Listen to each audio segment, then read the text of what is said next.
Under Bangladeshi law, acts of violence. এবার শেখ হাসিনার visa বাতিল করেছে খোদ যুক্তরাষ্ট্র। এমনই সংবাদ দিয়েছে ভারতীয় সংবাদ মাধ্যম নিউজ 18।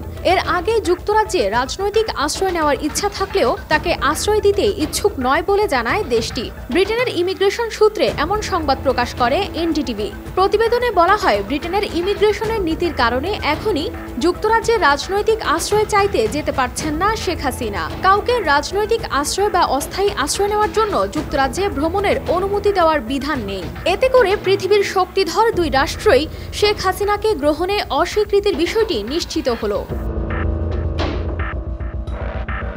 এমন পরিস্থিতিতে প্রশ্ন উঠছে, তবে কোথায় আছেন সাবেক এই প্রধানমন্ত্রী?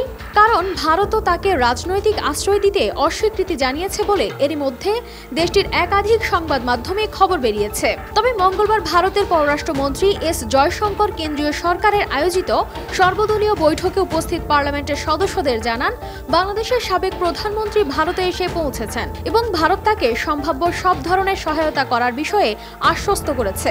বাংলাদেশের প্রধানমন্ত্রীর পদ ছেড়ে আসা হাসিনাকে ভারত সরকার সময় দেবে, যাতে তিনি ভেবেচিন্তে সরকারকে তার ভবিষ্যৎ পরিকল্পনা সম্পর্কে জানাতে পারেন। এদিকে শেখ হাসিনা দেশ ত্যাগ করার সময় তার সঙ্গে ছিলেন ছোট বোন শেখ রেহানাও। সূত্রে জানা যায়, রেহানার যেহেতু যুক্তরাজ্যের নাগরিকত্ব আছে, তাই তিনি সেখানে যেতে পারছেন। এর আগে ছাত্র জনতার তোপের মুখে সোমবার দেশ ছেড়ে ভারতে পালিয়ে যান আওয়ামী লীগের সভানেত্রী শেখ হাসিনা। সেখানে প্রথমে দেশটির জাতীয় নিরাপত্তা পরামর্শক অজিত দোভাল ও সামরিক উচ্চপদস্থ কর্মকর্তাদের সঙ্গে বৈঠক করেন। বৈঠকে অল্প সময়ের জন্য জরুরি ভিত্তিতে ভারতে আশ্রয় চান তিনি।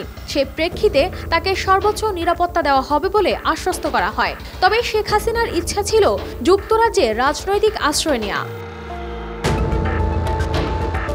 কানিস ফাতেমা শিমু, RTV।